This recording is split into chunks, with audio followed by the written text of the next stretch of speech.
Hello students, जैसा कि हम सब जानते हैं कि क्लास 10th का एग्जाम 11th ऑफ मार्च 2024 को हुआ है।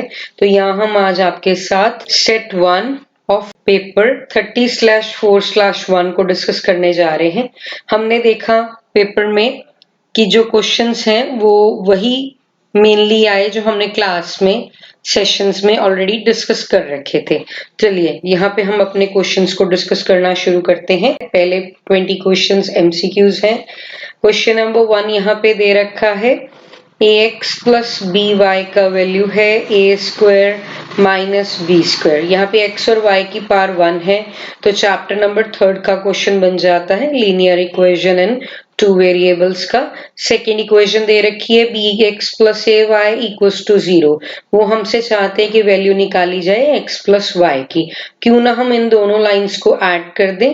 जब हम इन दोनों लाइंस को ऐड करेंगे तो हमारे पास यहाँ पे बन जाएगा a plus B into X plus B plus A into Y is equal to A square minus B square. अगर हम राइट हैंड साइड को ऑब्जर्व करें तो एक फॉर्मूला लग रहा है, that is a minus B into A plus B. Even left hand side पे a प्लस बी जो है दोनों में से कॉमन आ रहा है and will have here x plus Y in the bracket. और हमें वैल्यू भी x प्लस वाई की चाहिए, तो जो x प्लस वाई के साथ a प्लस बी मल्टीप्लाई हो रहा है ब्रैकेट में, उसको दूसरी तरफ ले जाते हैं। दूसरी तरफ जाके वो डिवाइड हो जाएगा और यहाँ से a प्लस बी कैंसिल हो जाएंगे और वैल्यू आ जाएगी a minus B. That is option number C. Next question second है HCF of two numbers 65 and 104 is 13। तो यहाँ पे हम लोगों को HCF जो है वो दे रखा है कितना 13 और LCM इन्हीं दोनों नंबर्स का दे रखा है 40x। चैप्टर नंबर 1 का क्वेश्चन बन जाता है HCF into LCM is equals to product of two numbers, that is A into B. In place of A we are having 65 and in place of B we are having 104. HCF already given है, that is 13 और LCM we are interested in finding the value of x। तो अगर हम यहाँ से x का value निकालेंगे, that is 65 into 104 divided by 13 into 40। 13 और 65 कैंसिल होके 5 और 40 8 और 8 को 104 से कैंसिल करा तो 13। सो x का वैल्यू यहाँ पे बन गया 13। Option number B is the right one. Question number third is if a polynomial px is given as, यहाँ पे हमें polynomial दे रखा है p of x is equals to x square minus 5x plus 6। हमें वैल्यू निकालनी है p of 1 plus p of 4। That means x की जगह पहले 1 फिर 4 पुट कर देते हैं और polynomials की वैल्यू जो बनेगी उनको ऐड कर लेंगे। So this is 1 square minus 5 into 1 plus 6 plus 4 square minus 5 into 4 plus 6। हमारे पास यहाँ पे वैल्यू आ रहा है 4। तो ऑप्शन नंबर बी जो है वो इसका आंसर बन जाएगा। फोर्थ क्वेश्चन कहता है if the discriminant of the quadratic equation 3x square minus 2x plus c is equal to 0 is 16। तो डिस्क्रिमिनेंट का वैल्यू दे रखा है, that is b square minus 4ac। c का वैल्यू यहाँ पे जजमेंट करनी है, तो b दे रखा है -2 का स्क्वायर माइनस 4, a का वैल्यू 3 और c की जगह तो अभी c ही है, तो ये बन गया 4 minus 12c is equal to 16। तो माइनस 12c ये बन गया 16 minus 4 which is equal to 12 और c का वैल्यू आया -1 एंड ऑप्शन नंबर सी यहाँ पे करेक्ट है। Question number 5 if an arc subtends an angle of 90 degree, तो थीटा की वैल्यू हमें 90 दे रखी है, then the ratio of its length मतलब length of arc to the circumference of the circle. तो रेशियो हो गया theta upon 360 into 2 pi r, length of arc का formula divided by circumference that is 2 pi r। 2 pi r से 2 pi r cut गया। यहाँ पे theta की value 90 है, 90 अपॉन 360 कट करके 1/4, तो रेशियो बन गई 1/4। नेक्स्ट क्वेश्चन कहता है the area of sector of a circle of radius 12 centimeter is 60 pi centimeter square। तो यहाँ पे हमें क्वेश्चन नंबर 6 में एरिया ऑफ सेक्टर ऑलरेडी दे रखा है, theta upon 360 pi are square. Is equal to 60 pi centimetre square. Pi से pi cancel हो जाएगा। Here we have to find the central angle of the sector, मतलब theta की value हम लोगों ने फाइंड आउट करनी है। तो 60 into 360 upon R square, R का वैल्यू है 12, तो 12 इंटू 12, एक 12 की 60 से कटिंग करवा देते हैं और एक 12 को 360 से, तो इसको मल्टीप्लाई करने पे 150 डिग्री जो है वो आंसर बनेगा ऑप्शन नंबर डी। चलिए नेक्स्ट कहता है question number 7, the difference of the mode and median. Mode का स्टैंडर्ड एब्रिविएशन है Z, मीडियन का M और मीन का X। तो डिफरेंस मतलब माइनस, तो Z minus M is equal to 24। हमें एम्पिरिकल फॉर्मूला पता है, Z is equal to 3 median minus 2 mean. Fine, 3 median में से 1 मीडियन सब्ट्रैक्शन करी तो ये तो बन गया 2 मीडियन माइनस 2 मीन। तो यहाँ से 2 हमारा कॉमन है, अंदर बच गया मीडियन माइनस मीन, तो 2 से और 24 कट गया, will have here median minus mean which is equal to 12। In triangle ABC DE parallel है बीसी के, तो बीपीटी थ्योरम लग सकती है। आपको एडी दे रखा है 4 centimetre, A B full on है 9 सेंटीमीटर, दैट मीन्स बीडी कितना हो गया 5 centimetre. Fine, AC full on है 13.5 सेंटीमीटर, आपको लेंथ निकालनी है एसी की, उसको एक्स लेट कर लेते हैं, तो ऊपर वाला एई बन गया 13.5 माइनस एक्स। अगर दो लाइनें पैरेलल हैं, डीई पैरेलल है बीसी के, तो बीपीटी इंप्लीमेंट कर देते हैं, 4/5 equals to 13.5 minus X divided by x, तो क्रॉस मल्टीप्लाई कर लेंगे, विल हैव 4x इज इक्वल्स टू 5 इंटू 13.5, मल्टीप्लीकेशन की जरूरत नहीं है, ओरल से ही काम चल जाएगा। 5x इधर सब्ट्रैक्शन में लेफ्ट पे आके एडिशन हो जाएगी and will have 9x। 5 into 13.5, इसका डेसिमल हटाओ, नीचे 10 लगाओ। अभी क्या करो, ये 9 इधर मल्टीप्लीकेशन में है, दूसरी तरफ ले जाते हैं, उधर जाके डिवाइड हो जाएगा। 9 1 9, पीछे 4 बचा, 45 आता है 5 पे 9 के टेबल पे, तो 15 इंटू 5 इज 75 अपॉन 10 इज 7.5। तो बी ऑप्शन जो है वो यहाँ पे हमारी मैच कर गई। ये तो बिल्कुल बॉस चैप्टर नंबर 9 का क्वेश्चन है एनसीईआरटी का। At some time of the day the length of the shadow of the tower is equal to its height. तो टॉवर की हाइट और टॉवर की शेडो, ये टॉवर है, जितनी उसकी हाइट है उतना ही उसका शेडो का लेंथ। अगर x हाइट है टॉवर का तो उसका शेडो भी x हो गया। तो आपको sun's altitude at that time, तो आपको एंगल का रिक्वायरमेंट है यहाँ पे, तो यहाँ पे perpendicular upon base that is x upon x cut के 1 और tan थीटा 1 रहता है tan 45 पे, तो थीटा का वैल्यू बन गया 45 डिग्री, ऑप्शन नंबर बी। तो चलते हैं, अभी तक तो बहुत मजेदार क्वेश्चन जो है, इजी वाले क्वेश्चन जो है सीबीएसई ने यहाँ पे पूछे हैं। 15th क्वेश्चन है, in the given figure A B and A C are tangents to a circle. तो हमने चैप्टर में पढ़ा है, सर्कल चैप्टर में, कि एक एक्सटर्नल पॉइंट से दो इक्वल टेंजेंट्स ड्रॉ होती हैं, दैट मींस ए बी और ए सी तो पहले ही इक्वल है, तो फिर ये जो ट्राइंगल है A B C, if two sides are equal then their opposite angles are also equal. Angle sum property का यूज करते हैं, एंगल ए, एंगल बी और एंगल सी का सम रहेगा 180 डिग्री, क्योंकि बी और सी तो 42 है, तो 42 प्लस 42 इज 84। 180 में से 84 माइनस करेंगे will get 96 degree. They are asking for the measurement of angle BAC। BAC मतलब ये वाला angle, that is angle A which is equals to 96 degree, option number A। Next question, 7th chapter coordinate geometry, the fourth vertex D of a parallelogram ABC, जब उसके 3 vertex आपको given हो। लोगों को पता है पैरेललोग्राम के डायगोनल्स एक दूसरे को बाइसेक्ट करते हैं, फाइन, मिड में कट करते हैं, तो उससे हम यहाँ पे डी वर्टेक्स निकाल सकते हैं, जिसको एक्स वाई बोलते हैं। अभी हम लोग ए का वैल्यू है यहाँ पे -2 3, B coordinate is given as 6 7, C is given as 8 and 3। तो let us find the mid point of AC, that is 8 - 2 is 6/2, 3 + 3 is 6/2। अगर हम मिड पॉइंट BD का निकाले वो भी तो सेम होगा, x + 6/2 is equals to y plus 7/2। तो यहाँ पर बन जाएगा 6 is equals to x plus 6, from where we will get x is equals to 0 और 6 is equals to y plus 7, तो y का वैल्यू आ जाएगा -1।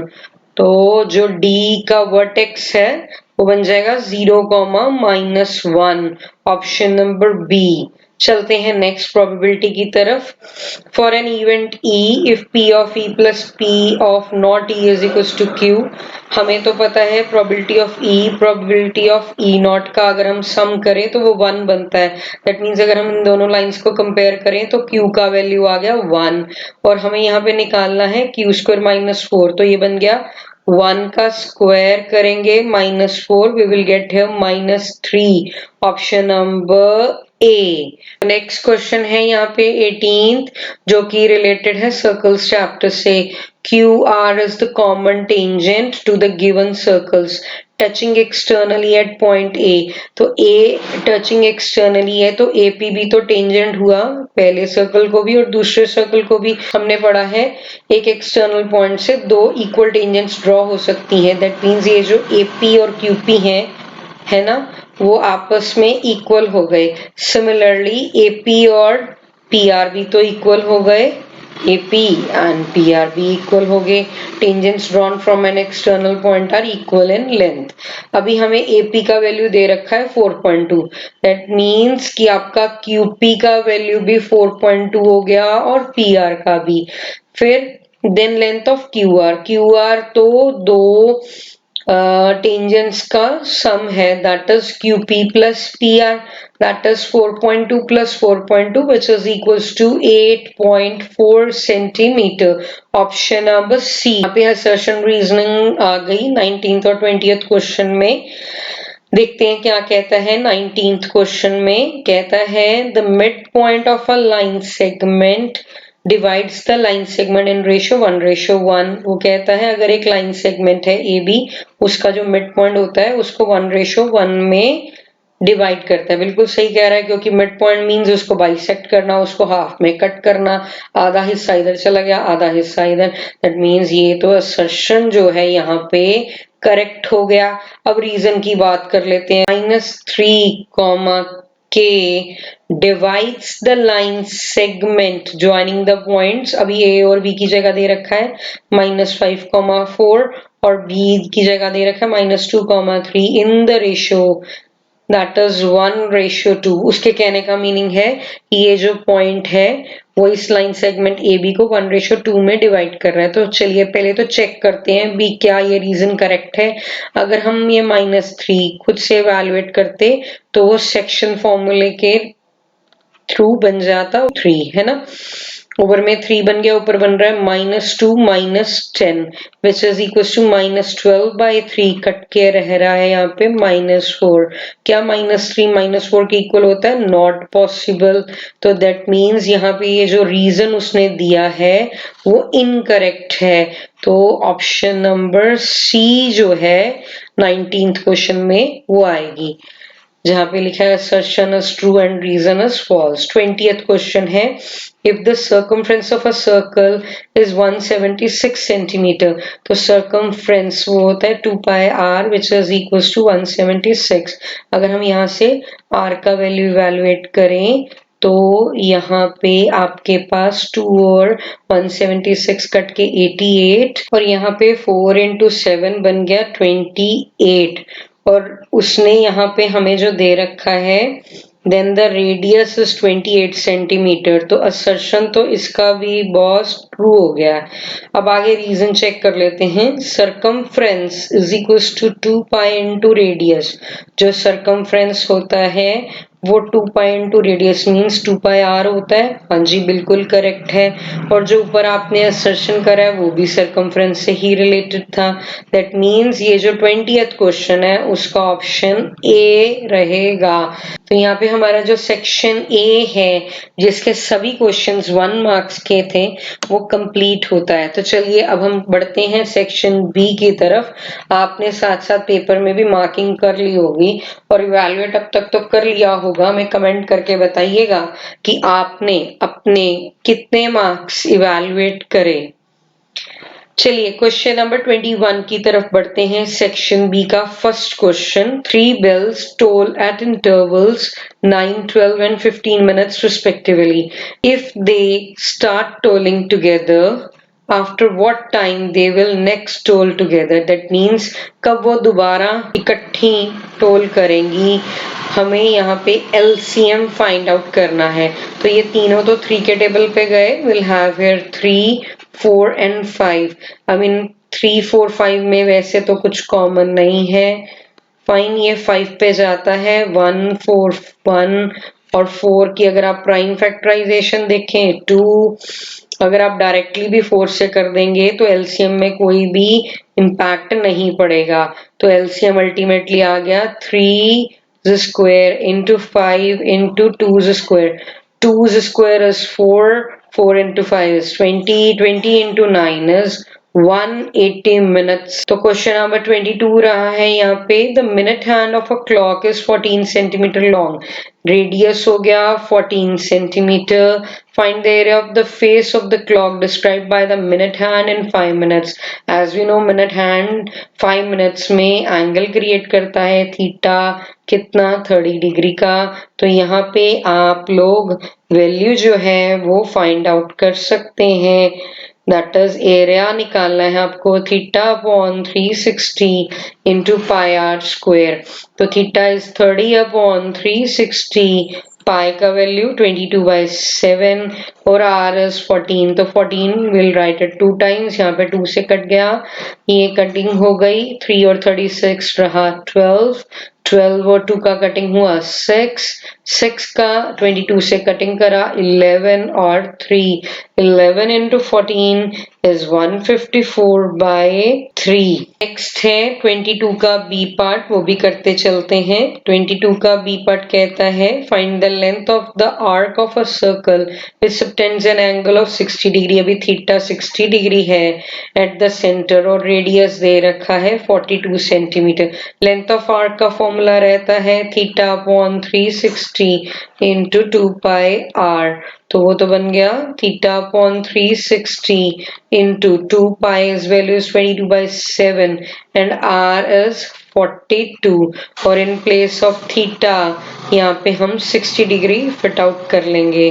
तो जब हम 60 डिग्री फिट आउट करेंगे तो 60 और 360 कट के 1/6 और यहाँ पे 7 और 42 कट के 6, तो यहाँ पे बन गया हमारे पास 44 सेंटीमीटर। आगे चलेंगे अब 23rd क्वेश्चन की तरफ। 23rd क्वेश्चन कहता है हमें इवैल्यूएट करना है यहाँ पे वैल्यू को, 5 cos square 60 degree plus 4 secant square 30 degree minus tan square 45 degree divided by sin square 30 degree plus sin square 60 degree. तो यहाँ पे हम लोग इसकी वैल्यूज जो है वो फिट कर लेते हैं और देखते हैं क्या क्या बनेगा। cos 60 डिग्री की वैल्यू रहती है 1/2, तो 1/2 का स्क्वायर बन गया 1/4। secant 30 की √3, तो उसका स्क्वायर करोगे तो बन जाएगा 4/3। फिर tan 45 सबसे easy value, that is 1 divided by sin 30 is 1/2, 1/2 का स्क्वायर करा 1/4 प्लस sin 60 जिसका वैल्यू √3/2, तो √3/2 का स्क्वायर करा that is 3/4। तो ये तो बन गया 5/4 प्लस 16/3 माइनस 1 डिवाइडेड बाय, नीचे वाली टर्म्स का एलसीएम ले लेते हैं, 1 + 3 विच इज 4। अल्टीमेटली वैल्यू बन गई आपके पास 67/12। बी पार्ट की तरफ, ये थोड़ा शॉर्ट है पिछले वाले से। आपको साइन a माइनस बी का वैल्यू दे रखा है 1/2, तो साइन में 1/2 न्यूमेरिक वैल्यू आती है जब हम साइन 30 की बात करें। तो यहाँ से बन गया a माइनस बी का वैल्यू बन गया 30 डिग्री, फाइन। और cos a प्लस b का वैल्यू आपके पास है 1/2, तो 1/2 तब आता है जब हम cos 60 की बात करते हैं। तो यहाँ पे बन गया a plus B is equal to 60 degree. तो यहाँ पे तो b से b कैंसिल हो गया एलिमिनेशन मेथड पे, तो a प्लस a बन गया 2a which is equal to 90 degree और a का वैल्यू बन गया 45। अगर हम उसको किसी भी एक लाइन में फिट करें, जैसे मैं लाइन नंबर 2 में डाल रही हूँ, नंबर 24 में ये रूल इम्प्लीमेंट होगा, angle subtended bye the arc at the center is double the angle subtended by the arc at the remaining part of the circle. तो अगर हम यहाँ पे reflex angle AOB find out करेंगे which is equals to 360 minus 145 degree, this is equals to यहाँ पे बन जाएगा 215 डिग्री। तो अब ये थ्योरम लगाएंगे, उस हिसाब से angle eight the centre that is 215 degree is double of 2x। तो x का वैल्यू रहेगा 215/2, जिसको कट करके हमारे पास आएगा 107.5 डिग्री। नंबर 25 में ट्राइंगल AH के सिमिलर है ट्राइंगल ABC के, तो साइड्स प्रोपोर्शनेट हो जाएंगी। जैसे HK के ओवर में आ जाएगा आपके पास BC और यहाँ पे AK के ओवर में आ जाएगा आपके पास AC। फाइन, और AK का वैल्यू दे रखा है 8, BC का वैल्यू दे रखा है 3.2, HK is given as 6.4 and we are in the need to find the length of AC। ये वैल्यू कट गया, यहाँ पे आ गया 2, AC is equals to 8/2 which is equals to 4 centimetre. और सेक्शन B जो है उसके क्वेश्चंस कंपैरेटिवली इजी हैं। अब चलते हैं सेक्शन C की तरफ। C का फर्स्ट क्वेश्चन है, आपको प्रूफ करना है sine theta minus cos theta plus 1 divided by sin theta plus cos theta minus 1। पहले यहाँ से cos कॉमन निकाला हमने न्यूमरेटर में से, तो ये sin theta upon cos theta minus 1 plus 1 upon cos theta। इसी तरह डिनोमिनेटर में से भी cos कॉमन निकाल लेते हैं, we'll have here sin theta upon cos theta plus 1 minus 1 upon cos theta, and we have observed these cos thetas will be cancelled out and हमारे पास यहाँ पे बन गया tan theta minus 1 plus secant theta divided by tan theta plus 1 minus secant theta. अब ये जो हमें denominator है secant theta minus tan theta वो चाहिए, तो ऐसे करते हैं, यहाँ पे tan theta minus secant theta को कंबाइन कर लेते हैं और यहाँ 1 है, इस पे हम आइडेंटिटी लगा लेते हैं secant square theta minus tan square theta, क्योंकि वो 1 के इक्वल होता है तो हमने इस 1 को जो है रिप्लेस कर दिया है। तो अगर हम डिनोमिनेटर में देखें तो a square minus B square का फॉर्मूला इस पे इम्प्लीमेंट हो जाएगा, जो कि बनता है a plus B into a minus B. तो डिनोमिनेटर में कुछ इस तरह से हमारे पास वैल्यू जो है वो बन जाएगी, 2 ब्रैकेट्स आ जाएंगी। In one will have secant theta minus tan theta and another will have secant theta plus tan theta, and we will observe secant theta minus tan theta common आ रहा है, because we are having here tan theta minus secant theta। अगर मैं इसका minus इन दोनों terms में से minus बाहर करूं तो secant will change into plus and tan will change into minus। अब देखिए हमने secant theta minus tan theta दोनों में से कॉमन कर लिया, यहाँ पे अंदर बच गया -1 plus secant theta plus tan theta. और अगर हम न्यूमरेटर को ऑब्जर्व करें, ये तो फुल ऑन ब्रैकेट जो है सेम हो गई and we are left with 1 upon secant theta minus tan theta which is equals to right hand side. So इस तरह से हमने इस क्वेश्चन को इवैल्यूएट करा। अगर हम 27th ऑब्जर्व करें, here it is 3 coins are toss simultaneously, तो इसका अगर हम सैंपल स्पेस लिखते हैं, that is head head head, then head head tail, then it is HTH, then THH। 4 cases तो ये बन गए। 4 बन सकते हैं अगर हम HTT, that is head tail tail, then it is tail head tail, tail tail head and the last is triple T, that is tail tail tail. अब आपको चाहिए एटलीस्ट 1 हेड, एटलीस्ट मतलब कम से कम एक हेड तो आना ही चाहिए। तो एक हेड वाले कम से कम केसेस हैं जिनमें एक हेड आ रहा है, ये तो 3 हो गए। उसके बाद एक से ज्यादा भी आ सकता है, कम से कम आपको एक चाहिए तो 2 हेड्स वाले भी लोगे और 3 हेड वाले भी लोगे, तो इसका आंसर बन जाएगा 7/8। और एग्जैक्टली 2 टेल्स, ना कम ना ज्यादा, 2 ही टेल्स चाहिए। तो 2 ही टेल्स वाला एक तो हो गया THT, एक हो गया TTH और एक हो गया HTT, तो ये बन गया 3/8। एटमोस्ट 1 टेल, एटमोस्ट मतलब ज्यादा से ज्यादा, तो 1 टेल वाला केस आपका रहेगा कौन कौन सा, HHT, then HTH, then THH, इसमें तो 1 टेल है, एट मोस्ट है तो आप 1 से पीछे भी जाओगे, दैट इज HHH, उससे ज्यादा आपको टेल नहीं चाहिए। तो इसका आंसर आपका बन जाएगा 4/8 विच इज इक्वल टू 1/2। तो चलिए हम यहाँ पे बी ऑप्शन देखते हैं क्या कहता है। ये कई बच्चों ने और पार्ट भी अटेम्प्ट करा होता है। अ box contain 90 discs which are numbered 1 to 90. If one disc is drawn at random from the box, find the probability it bears a 2-digit number less than 40. Less than 40 2-digit number तो आपका रहेगा 10, 11, 12 से लेके 39 तक। तो हमारे पास यहाँ पे अगर मैं 2-digit नंबर लेस देन 40 को इसको इवेंट E1 बोल देते हैं, तो प्रोबेबिलिटी ऑफ E1 वो आपका बन जाएगा 10 से लेके 39 तक काउंटिंग करें तो ये 30 बनते हैं। तो 30/90, क्योंकि टोटल जो डिस्क के ऊपर नंबरिंग है वो 1 से 90 तक है, तो इसकी प्रोबेबिलिटी बन गई 1/3। सेकेंड पार्ट की तरफ बढ़ते हैं। Number divisible by 5 and greater than 50। 50 से बड़ा होना चाहिए और 5 से डिवाइड होना चाहिए। तो 5 का टेबल लिख लो, 50 से बड़ा 55, 60, 65, then 70, 75, 80, 85 एंड 90। तो ये एलिमेंट्स हो गए 1, 2, 3, 4, 5, 6, 7, 8। तो यहाँ पे डिस्क की नंबरिंग हो गई 8/90। ये हो गई प्रोबेबिलिटी ऑफ E2। अगर हम इसको E2 नेम देते हैं। अगर आपने यहाँ पे कटिंग करवानी है वो आप 2 के टेबल पे, here it is 4 and here it is 45।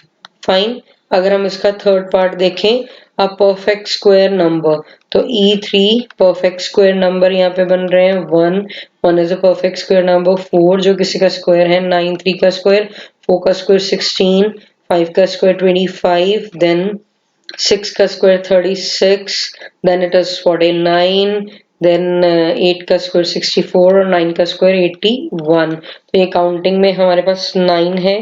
This is 9/90 which is equals to 1/10। ये आपकी प्रोबेबिलिटी आ गई third event, that is E3 की। Next question 28, Rehana went to a bank to withdraw 2000 rupees. She asked to the cashier to give her rupees 50 and rupees 100 note only. तो late कर लेते हैं number of rupees 15 notes, that is equals to x, और number of rupees 100 notes, ये हमारी book का question लग रहा है, एनसीईआरटी का। Rehana got 25 notes and all, तो x प्लस वाई का वैल्यू बन गया 25 और टोटल अमाउंट जो उसने विड्रॉ कराई थी दैट इज 2000। तो वो सेकंड कंडीशन आपके पास बन जाएगी 50x plus 100y is equal to 2000। इस लाइन में से अगर हम 50 कॉमन करते हैं, अंदर बच जाएगा आपके पास x plus 2y is equal to 2000, और यहाँ से 50 और 2000 की कटिंग भी हो जाएगी विच इज इक्वल टू यहाँ पे आपके पास 40 बच जाएगा। अब ये लाइन नंबर 1 है और ये लाइन नंबर 2 है। लाइन नंबर 2 के नीचे ही लाइन नंबर 1 लिख लेते हैं। कॉम्बिनेशन मेथड यहाँ पे इंप्लीमेंट हो जाएगा, इसको सब्ट्रैक्ट करते हैं, ये कटिंग होगी y is equal to 15। y का वैल्यू 15 आ गया। लाइन नंबर 1 में इसकी वैल्यू इवैल्यूएट कर लेते हैं x की, तो x plus 15 is equal to 25। तो यहाँ पे आपके पास x का वैल्यू आ गया 10। दैट मीन्स ₹50 वाले आपके पास नोट हैं 10 और ₹100 वाले नोट्स हैं 9। 29 में भी आपके पास दो ऑप्शंस हैं। ऑप्शन ए है find the zeros of the polynomial, तो इसको तो आप मिड टर्म स्प्लिटिंग से कर सकते हैं, क्योंकि आपका जो c है वो नेगेटिव में है, तो ये जो 4x है उसके 2 पार्ट्स हो सकते हैं। we'll have here 6x minus 2x minus 3। अगर हम देखें तो यहाँ पे 2x कॉमन अंदर बच गया, 2x plus 3 और नेक्स्ट 2 एलिमेंट्स में से -1, so we'll have here 2x plus 3। so एक फैक्टर बन गया 2x plus 3 and the second factor is 2x minus 1। we'll have x here -3/2 and 1/2, और आपको वेरीफाई करना है relationship between the zeros and the coefficients of the polynomial. तो zeros आप मान लीजिए एक है अल्फा एंड दूसरा है बीटा। तो अगर आप यहाँ पे ए बी सी का वैल्यू जज आउट करें तो दैट इज 4, बी का वैल्यू भी 4 और सी का वैल्यू यहाँ पे है -3। तो sum of zeros that is alpha plus beta करते हैं अगर हम, तो -3/2 + 1/2। तो यहाँ पे 2 -3 + 1 इज -2 विल हैव ए -1। और उधर से अगर हम -b/a करते हैं रिलेशनशिप के लिए, क्योंकि सम ऑफ रूट्स आपका आना चाहिए, minus coefficient of x upon coefficient of x square that is -b/a। तो वो आपका b का वैल्यू कितना है 4 और a का वैल्यू भी 4, और इसको कट करके आपके पास -1 आ रहा है। तो सम ऑफ रूट्स का तो रिलेशनशिप वेरीफाई हो गया। प्रोडक्ट ऑफ रूट्स बनना चाहिए alpha into beta is equal to c/a। तो यहाँ पे चेकआउट कर लेते हैं, alpha into beta is -3/2 into 1/2 which is equals to -3. We will check for c/a, that's equals to -3/. तो यस, आपका रिलेशनशिप जो है वो वेरीफाई। तो देखते हैं इसका बी पार्ट हम लोगों को क्या पूछ रहा है। 29th का B part, alpha beta are the zeros of this polynomial. तो they are asking for the value of alpha upon beta and plus beta upon alpha. अगर मैं इसको कंपेयर करूं अल्फा प्लस बीटा से, वो आता है -b/a। तो यहाँ पे a का वैल्यू भी 1 है और b का वैल्यू भी 1, तो 1/1 this is -1 and alpha into beta is c/a which is equals to -2/1 which is equals to -2। तो आपको वैल्यू निकालना है alpha upon beta plus beta upon alpha. अगर हम इसका एलसीएम ले लेते हैं तो ये बन जाएगा alpha square plus beta square which is equals to alpha plus beta का whole square -2 alpha beta upon alpha. तो अल्फा प्लस बीटा का वैल्यू है माइनस का square -2 alpha beta is -2 upon -2, so this is 1 plus 4 upon -2 which is equals to -5/2। There are many ways to do this question। आप इसको factorisation करके alpha beta की individual value निकाल के भी काम। ये क्वेश्चन नंबर 30 चैप्टर नंबर 1 में से है, जो कि वेरी इजी है। लेट कर लेते हैं 2 - √3/5 क्या है, बी आर राशनल नंबर। इसको हम खुद से एक राशनल नंबर लेट कर लेते हैं। तो इसकी अगर हम राशनल नंबर की वैल्यू लेट करेंगे तो किसके इक्वल करेंगे, a/b। और बताना पड़ेगा बॉस की HCF ऑफ AB कितना है बच्चों, 1। मतलब a और b जो है वो को प्राइम है और जो b है वो नॉट इक्वल टू 0 है। फाइन। अब ये 5 जो है इधर डिवाइड हो रहा है, अगर हम लेफ्ट हैंड साइड से राइट की तरफ ले जाएं तो मल्टीप्लाई में चेंज हो जाएगा। अगला स्टेप भी वेरी इजी है, 2 - 5a upon b is equals to √3। मैंने स्वैपिंग कर ली। अब इसका एलसीएम ले लेते हैं, this is 2b - 5a upon b is equals to √3, और साइड पे ब्रैकेट में लिखना पड़ेगा ये जो a b पहले ही इंटीजर्स थे, और बताना भी पड़ेगा a b क्या थे, इंटीजर्स। a b इंटीजर्स थे, अब a b के साथ 2 और 5 भी जुड़ गए हैं। ये सब किस कैटेगरी को बिलोंग कर रहे हैं, इंटीजर्स की, है ना। तो अगर आप इंटीजर को इंटीजर से डिवाइड करोगे तो वो एक रैशनल नंबर आएगा। बट √3 तो एक भाई इरेशनल नंबर है, तो इसका मतलब हमने जो सपोज करा है वो रॉन्ग हो गया। Therefore our supposition is wrong. हमने जो लेट करा था वो रॉन्ग हो गया। इसका मतलब ये जो कौन सा नंबर है भाई, 2 - √3/5 है, ये एक इरेशनल नंबर है। तो चलते हैं नेक्स्ट क्वेश्चन की तरफ। 31 ये सर्कल्स चैप्टर में से है। Prove that the parallelogram circumscribing a circle. Parallelogram circumscribing a circle का मीनिंग है कि एक पैरेललोग्राम है जो अपने अंदर कंटेन कर रहा है सर्कल को, पैरेललोग्राम की साइड्स सर्कल को टच कर रही हैं। तो टच से बनता है बॉस टेंजेंट, तो यहाँ पे टेंजेंट का कॉन्सेप्ट लगेगा। तो ये ABCD एक पैरेललोग्राम है। तो आप पहले ही, क्योंकि ABCD आपने खुद से लेट करा है, लेट कर लिया ABCD इज अ पैरेललोग्राम। अगर ये पैरेललोग्राम है तो आप खुद से लिख लो AB किसके इक्वल है, CD के, और AB पैरेलल भी है CD के, और दूसरी तरफ AD इक्वल है BC के, और AD पैरेलल भी है BC के। अब आपको शो करना है ये पैरेललोग्राम कन्वर्ट हो जाए रोम्बस में। तो अगर मैं देखूं ये टचिंग पॉइंट्स को, जो कॉमन पॉइंट्स हैं between the circle and the parallelogram, उनको नेम दे देते हैं PQ आर एस। अब देखते हैं ये जो एक्सटर्नल पॉइंट है ए, इसे दो टेंजेंट्स ड्रॉ हो गई, एपी और ए एस। फाइन, इसी तरह बी से भी दो टेंजेंट्स ड्रॉ हो गई, B P is equals to B Q. अब ये टेंजेंट्स इक्वल क्यों है, तो यहाँ पे ये थ्योरम लग गई कि tangents drawn from an external point are equal in length. Fine, तो इसी तरह दो लाइंस और बन जाएंगी हमारे पास। एक तो बन जाएगी C R is equal to C Q, और दूसरी बन जाएगी D R is equal to D S. बात क्या करेंगे, हम एडिंग ऑल दीज लाइंस, इनको नेमिंग कर देते हैं 1 2 3 4। अगर हम ऐड कर दें 1 2 3 और 4 को, तो हमारे पास आ जाएगा एपी बीपी ऐड करके बन गया जी ए बी, और C R D R add करके बन गया C D. This is equals to A S D S add करके हो गया ए डी, और B Q C Q add करके हो गया बी सी। अगर हम स्टार का यूज करें फ्रॉम स्टार, तो हमारा ए बी है वो किसके इक्वल है, सी डी के। तो ऐसे करते हैं, सी डी की जगह भी ए बी लिख देते हैं, और दूसरी तरफ A D is equal to B C. A D रहने देते हैं और बी सी को रिप्लेस कर देते हैं ए डी के साथ। तो ए डी 2AD और ए बी 2AB। 2 से 2 कैंसिल हो गया, will get here A B is equal to A D. Parallelogram तो पहले ही था, ऑपोजिट साइड्स तो पहले ही इक्वल थी।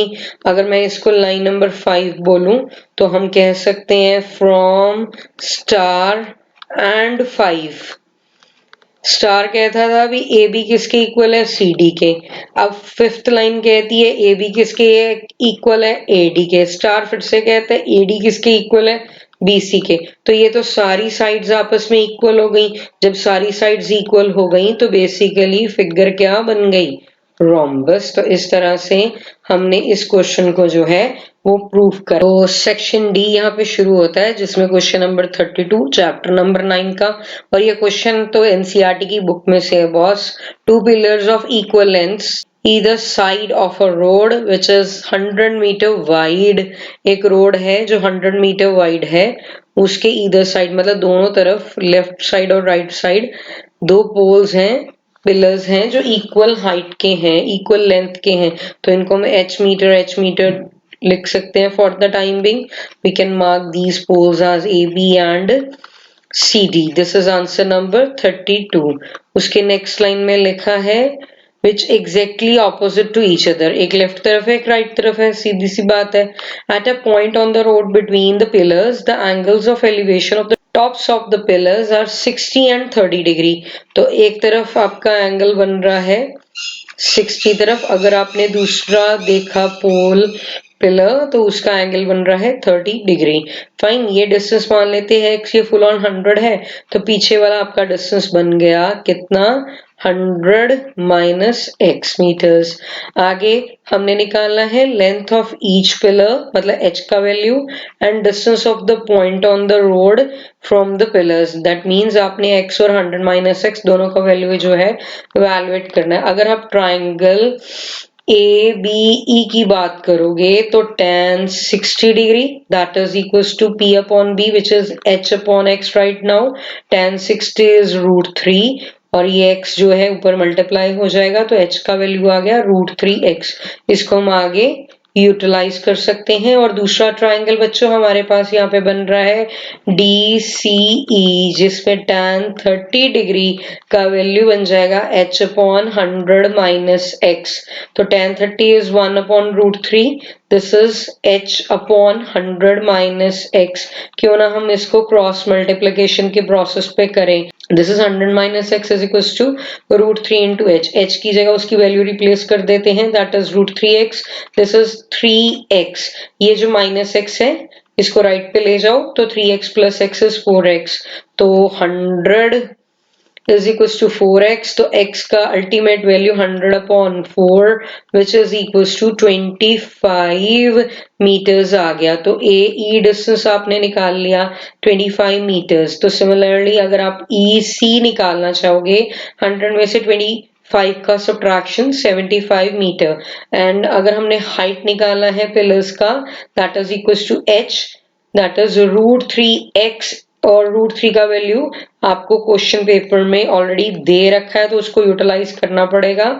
1.732 डेसिमल हटा के मैंने नीचे 1 के साथ 3 zeros प्लेस करे। x का वैल्यू आपके पास है 25 ये तो आपका 5 के टेबल में जाता है 5 और नीचे आता है आपका 200। ठीक, अभी ये आपका जाता है 5 के टेबल पे, फिर से यहाँ पे आता है 40 और ये आपका जाता है 4 के टेबल पे डायरेक्टली।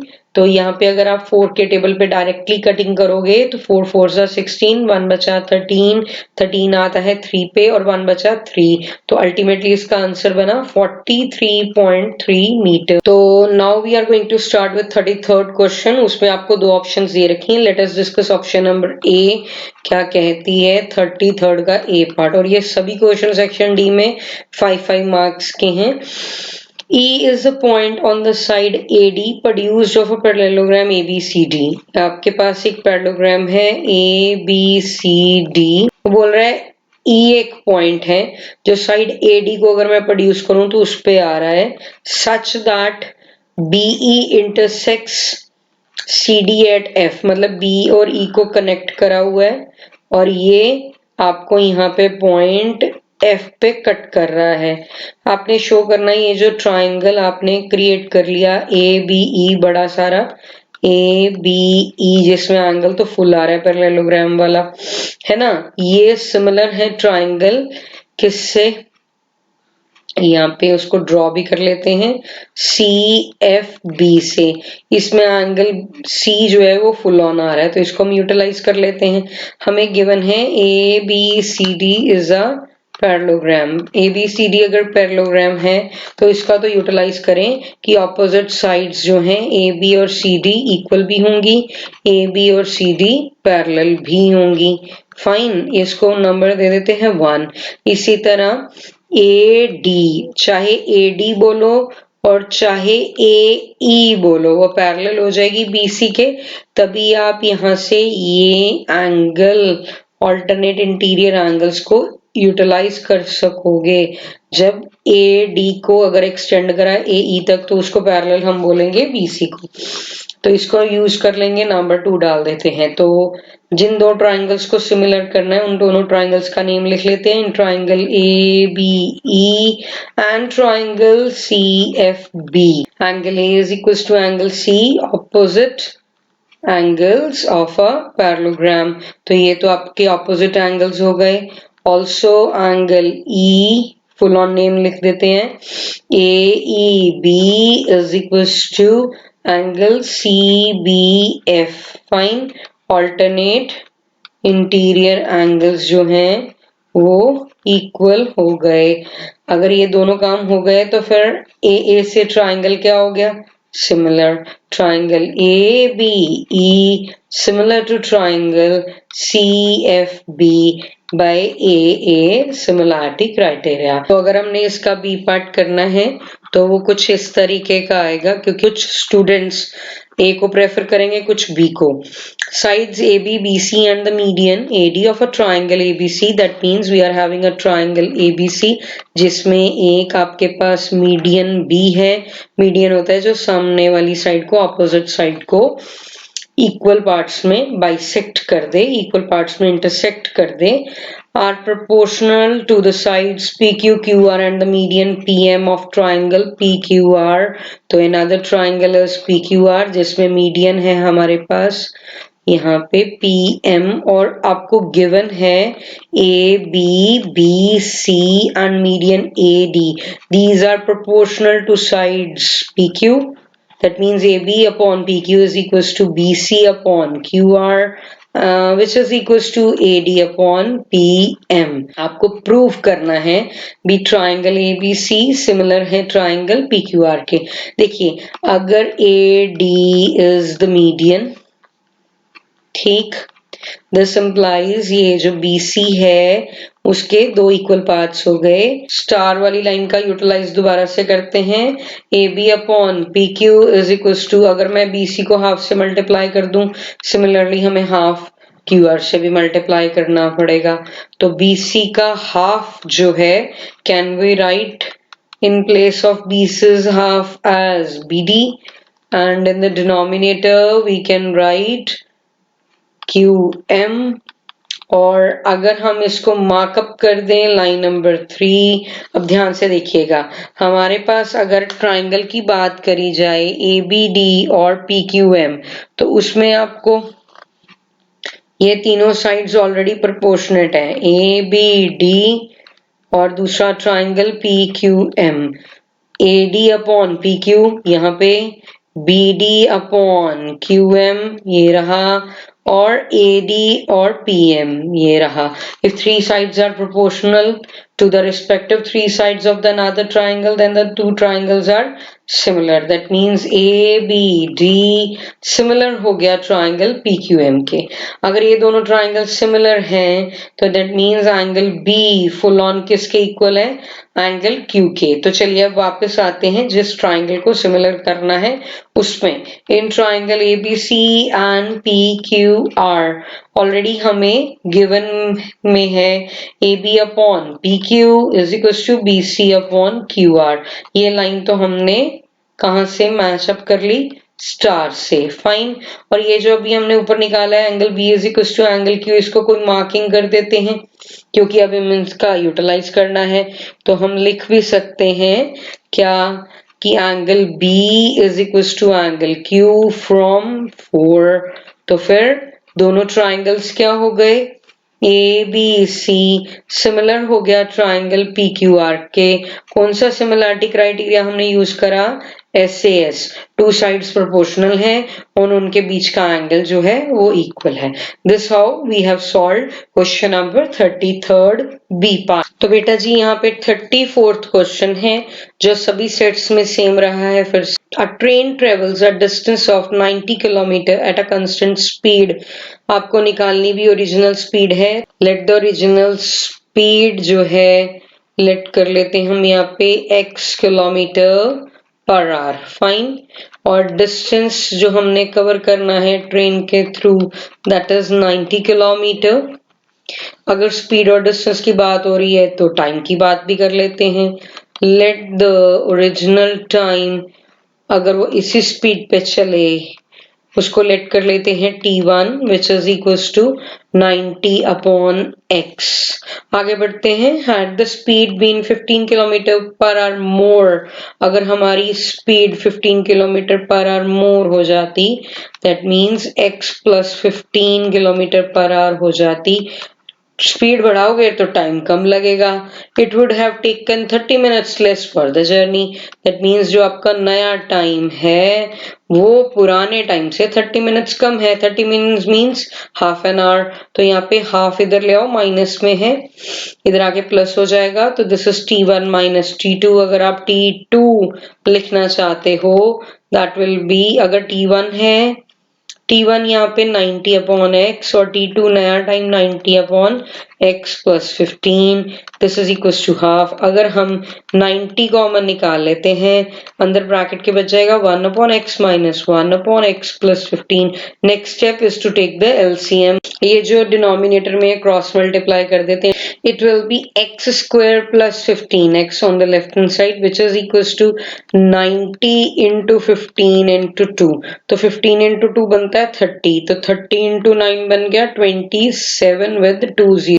तो x स्क्वायर प्लस 15x। अब ये जो 2700 उधर प्लस में है इधर ले आते हैं, माइनस में चेंज हो जाएगा।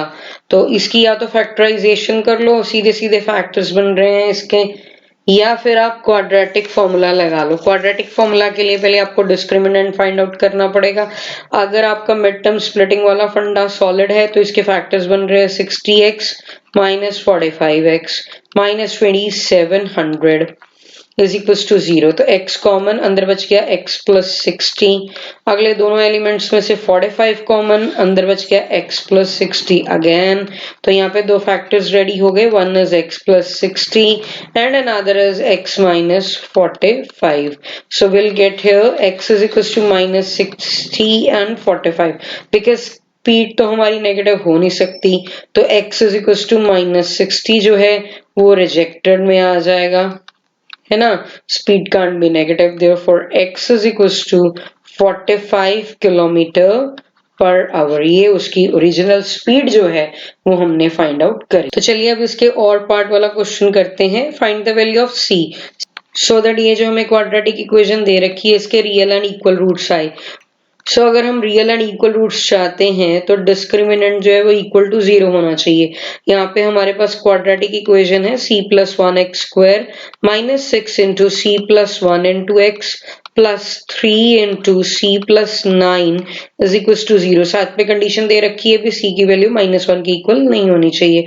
अगर हम डिस्क्रिमिनेंट का फॉर्मूला जानते हैं that is B square minus 4ac is equal to 0 क्योंकि इक्वल रूट्स हैं। तो यहाँ पे इसको कंपेयर करोगे तो ये तो वैल्यू आ जाएगी a की, और ये -6 इंटू सी प्लस 1 ये बन जाएगा b, और ये 3 इंटू सी प्लस 9 ये बन जाएगा c।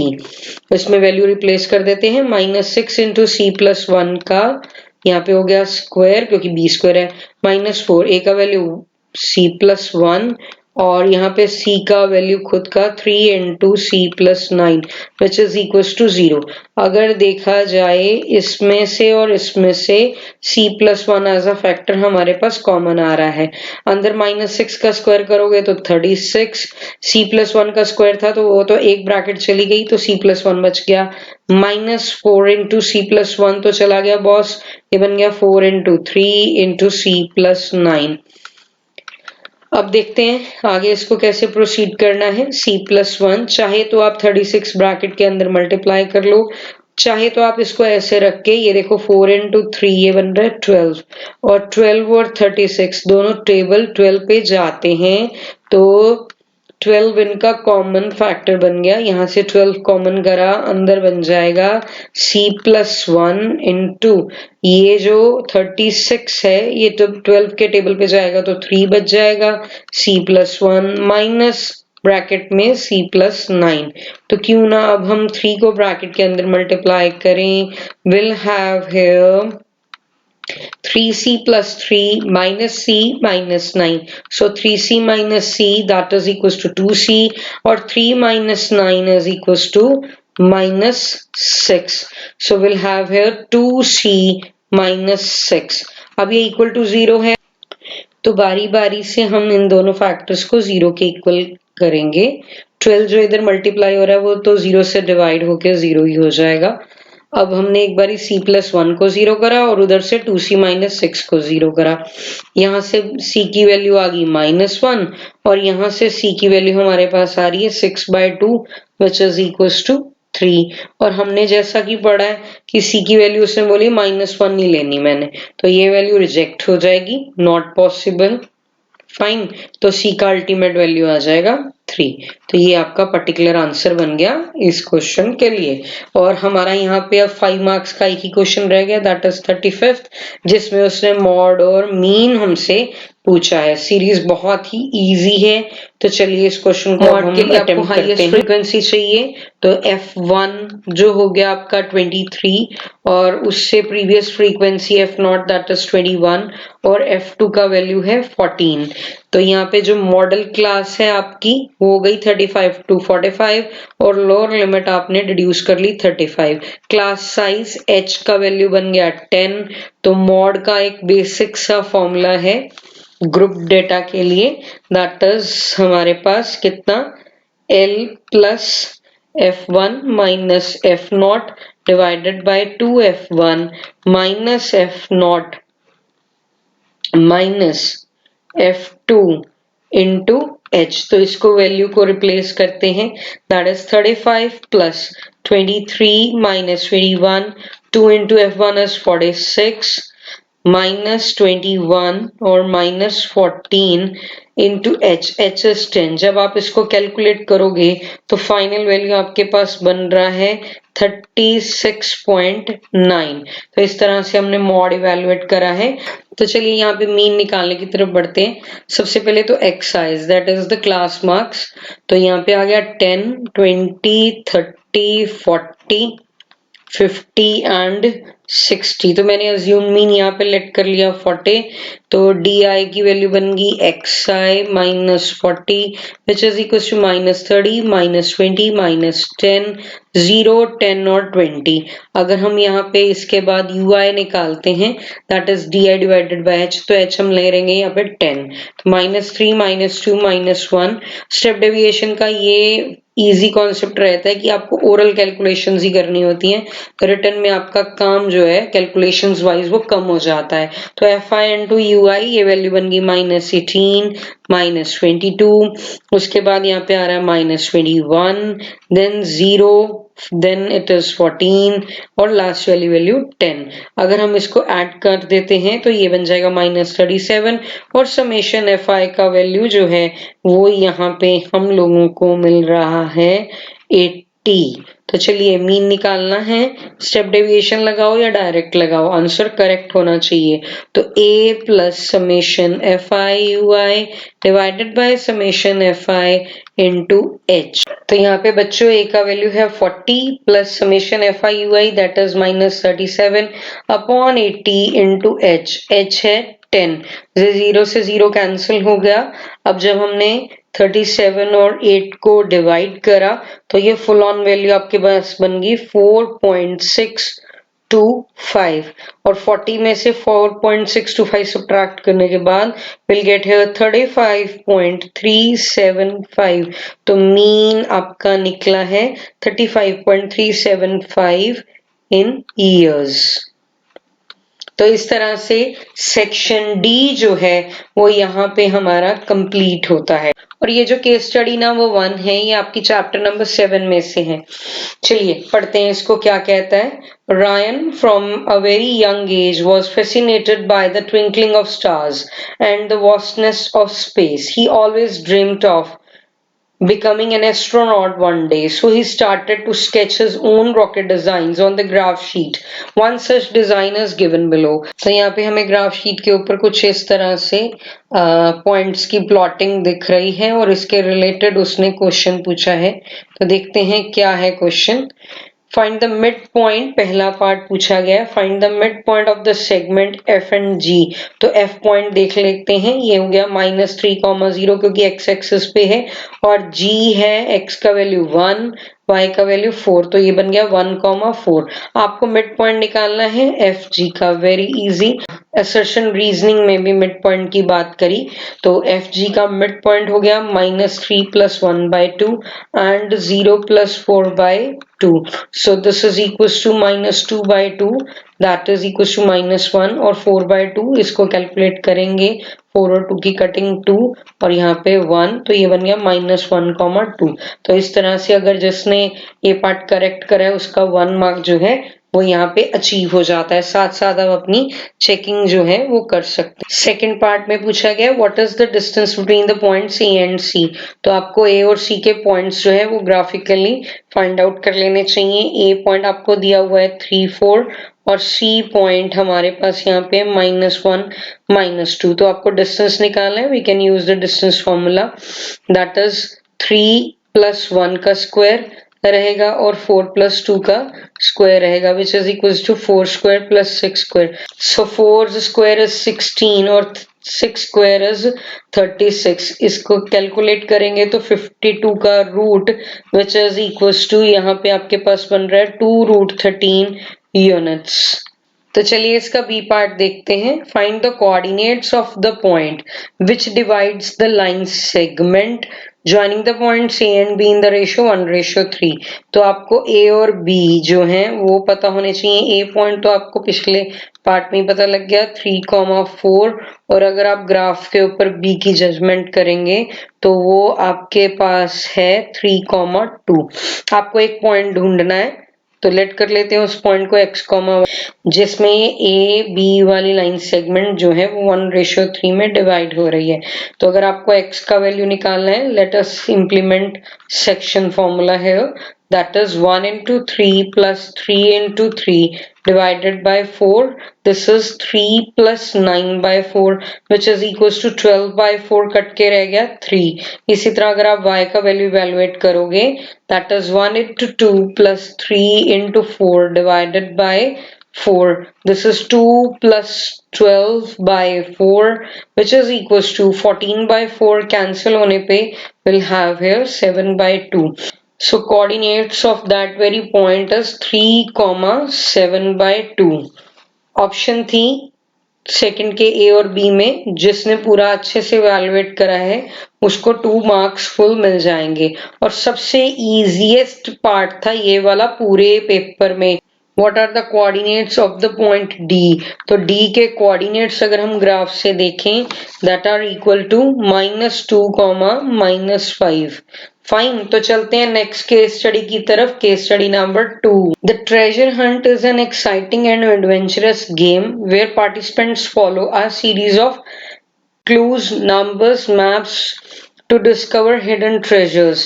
Players engage in a thrilling quest, solving puzzles and riddles to unveil the location of the coveted prize. While playing a treasure hunt game, some clues, numbers are hidden in various spots, collectively forming an AP. तो चलिए ये AP पे based है।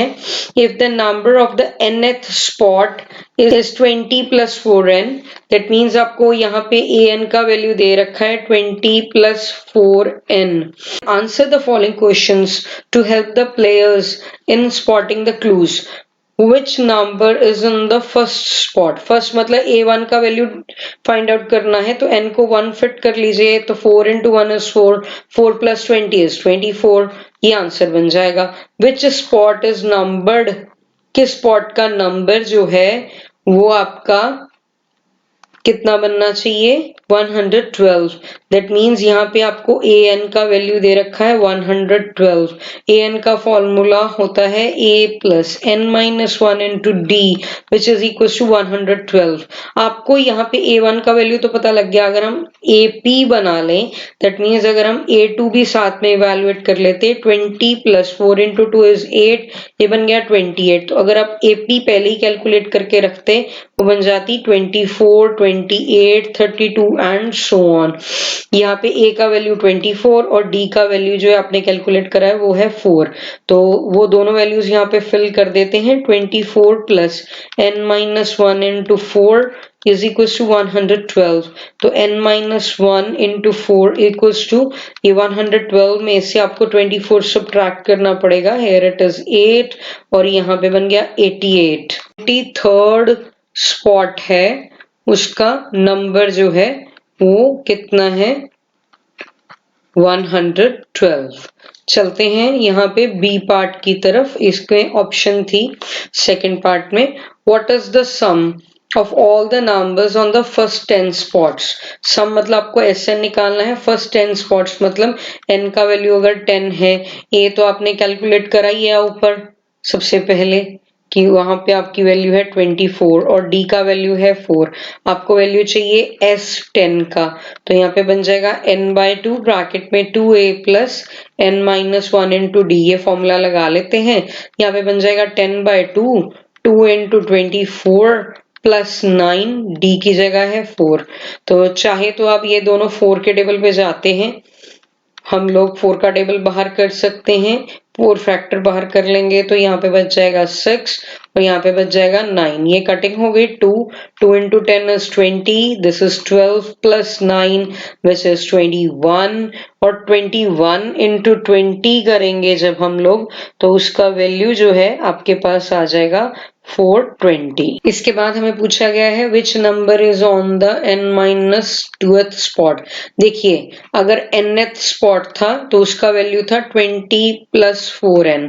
अगर आपको n-2th spot का value देखना है तो n की जगह रिप्लेस कर दीजिए n-2।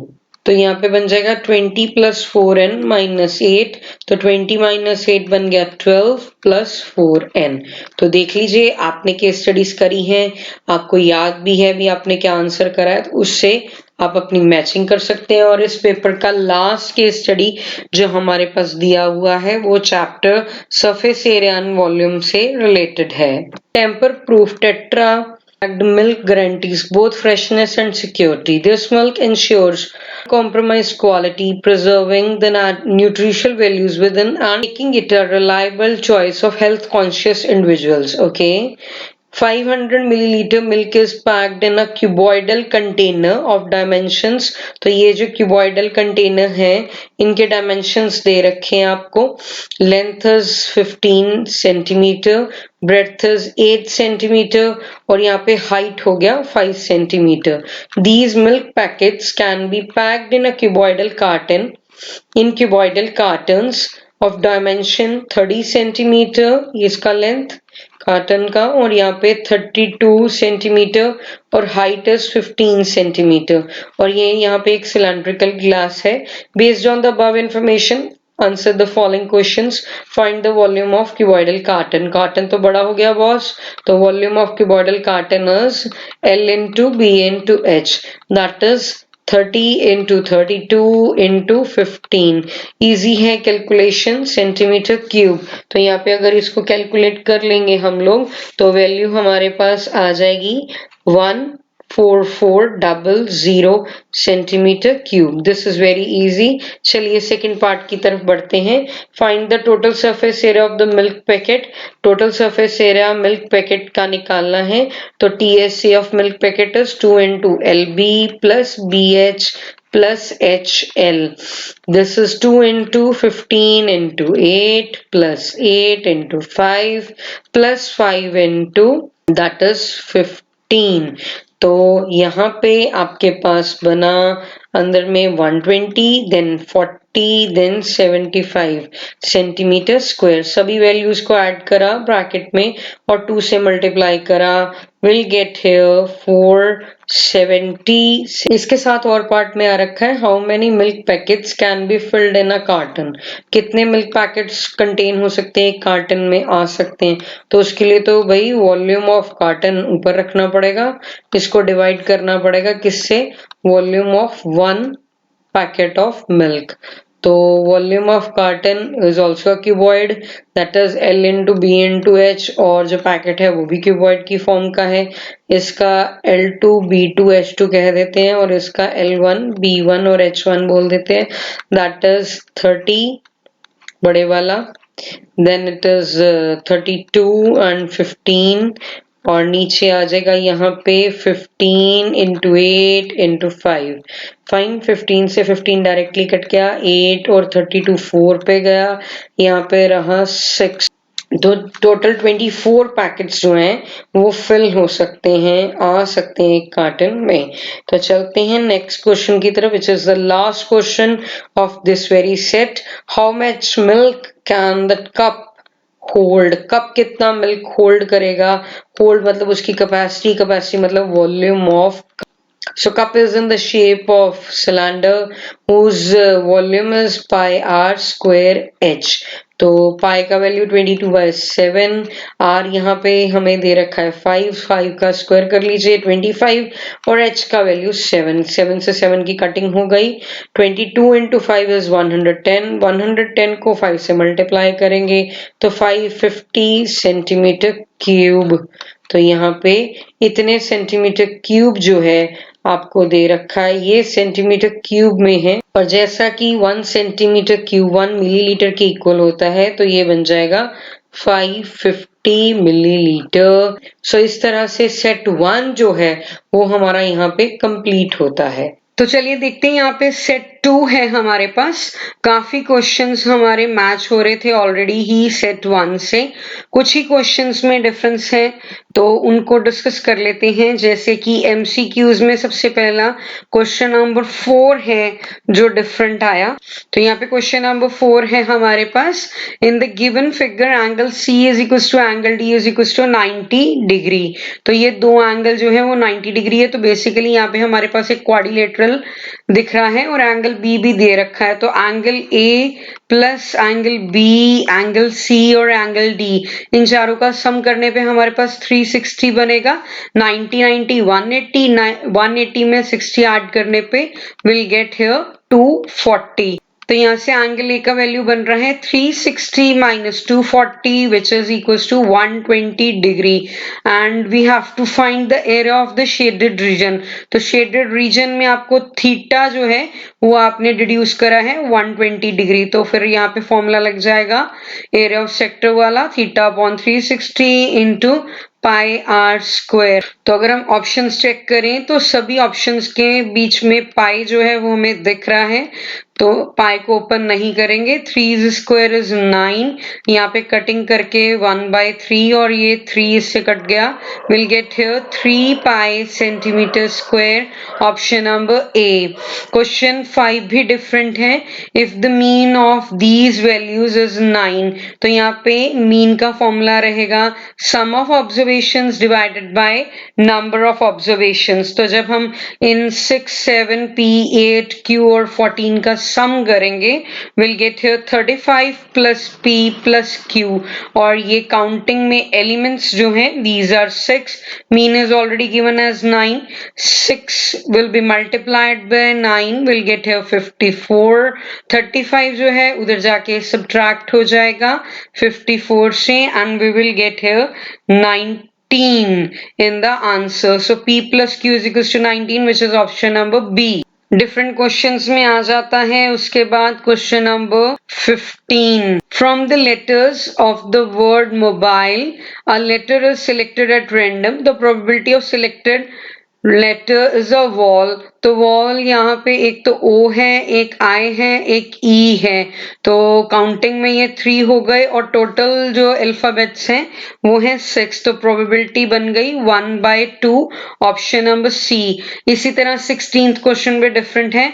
3825 के फैक्टर्स दे रखे हैं, 3 की पावर x, 5 की पावर y और 17 की power z, and we have to find the value of x plus y minus 2z। तो सबसे पहले तो हमें यहाँ पे फैक्टराइजेशन करनी पड़ेगी 3825 की। तो अगर हम इसको 5 से डिवाइड करते हैं, it will be 765, again it is divisible by 5, then we will get here 153, now it is divisible by 3, this is 51 divisible by 3, will get here 17, और 17 खुद एक प्राइम है, तो यहाँ पे हमारे पास बन रहा है 3 की पावर 2, 5 की पावर भी 2 और 17 की पावर बन रही है 1।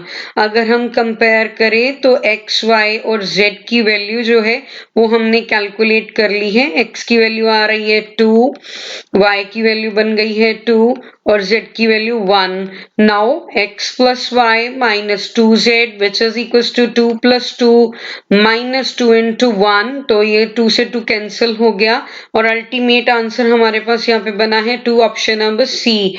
इसके अलावा क्वेश्चन नंबर 17 भी डिफरेंट था, ये सेट ए में नहीं था। A quadratic polynomial one of whose zeros is 2 plus root 5, तो अल्फा का वैल्यू दे रखा है 2 plus root 5, sum of whose zeros is 4, और यहाँ पे आपको sum of zeros भी दे रखा है 4, तो यहाँ से हम लोग बीटा निकाल सकते हैं 4 minus alpha, this is equals to 4 minus 2 plus root 5 in the bracket।